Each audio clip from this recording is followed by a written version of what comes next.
Yeah, yeah.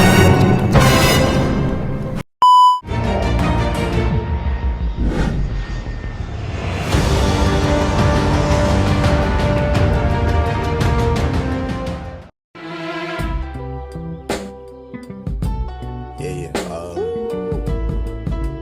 yeah, yeah. That's the way every day goes. Assalamualaikum warahmatullahi wabarakatuh. Halo semuanya, jadi kami dari kelompok 7 Introduction to Management Business. Sebelumnya, kami mengambil tema tentang pengendalian, evaluasi, dan penyempurnaan dalam manajemen bisnis modern. Sebelum kami masuk ke pembahasan kami, izinkan kami untuk memperkenalkan diri terlebih dahulu. Dimulai dari saya, Raffi Arya Satya, B29 Business Management. Saya Ratno Puji Astuti, B29 Business Management. Saya Zara Putri Saiful, B29 Business Management. Saya Paskalis Angger, B29 Business Management. Nama saya Atala Marsa Safwan, B29 Business Management. Selamat menyaksikan! Dunia bisnis terus bergerak cepat dan memberi tekanan besar pada perusahaan untuk tetap relevan. Perubahan teknologi, pola konsumsi yang dinamis, dan kompetitif yang makin intens membuat organisasi perlu memiliki sistem pengendalian dan evaluasi yang rapih. Sistem ini membantu menjaga sumber daya mutu layanan, memastikan proses kerja tetap stabil, dan mencegah pemborosan sumber budaya. Tanpa mekanisme pengawasan yang jelas, perusahaan mudah mengalami proses yang tidak efisien, biaya yang tidak terkontrol, dan juga serta penurunan kinerja yang mempengaruhi keberlangsungan usaha.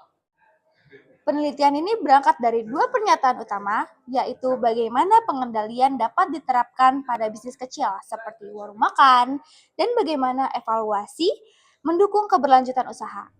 Tujuan penelitian adalah menjelaskan konsep dasar, pengendalian dan evaluasi dalam manajemen, lalu mengaitkannya dengan contoh nyata di usaha kecil agar lebih mudah dipahami dan relevan untuk pelaku UMKM.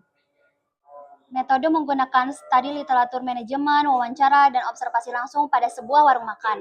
Walkthrough digunakan untuk melihat alur kerja harian, melalui dari pengaturan dapur hingga layanan pelanggan, guna memahami pengendalian yang berjalan secara praktis.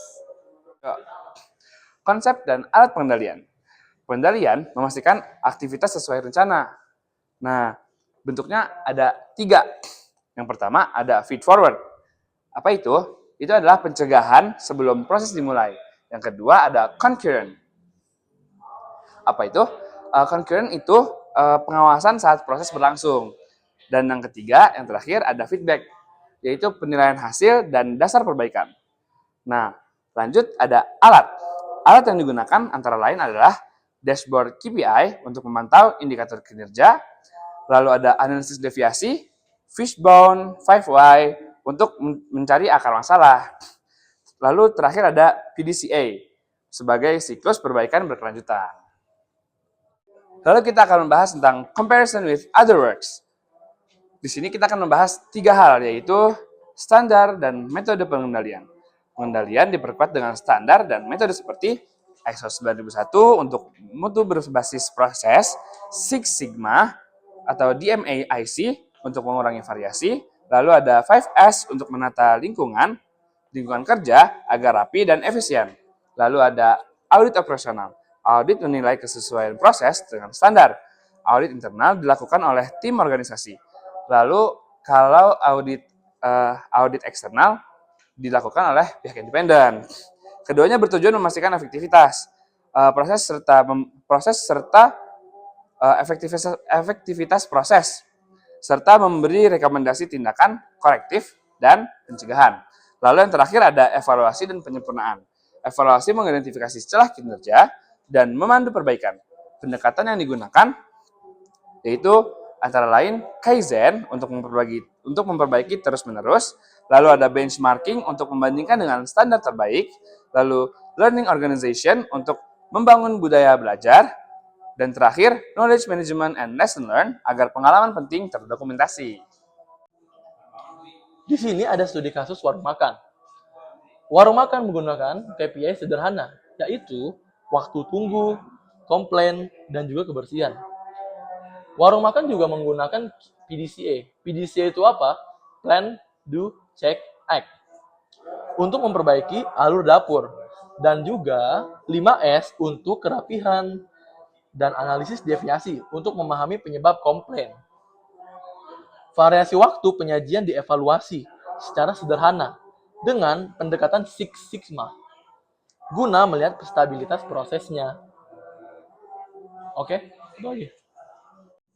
AAR digunakan setelah kegiatan untuk melihat rencana versus kenyataan, sebab perbedaan, dan langkah perbaikan. Hasilnya berupa rencana aksi dan penunjukan PIC agar tindak lanjut lebih jelas.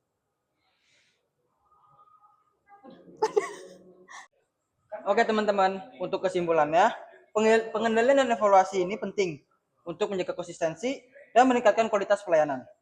UMKM dapat menggunakan alat sederhana seperti KPI, PDCA, 5S, dan Kaizen untuk memperbaiki proses secara berkelanjutan.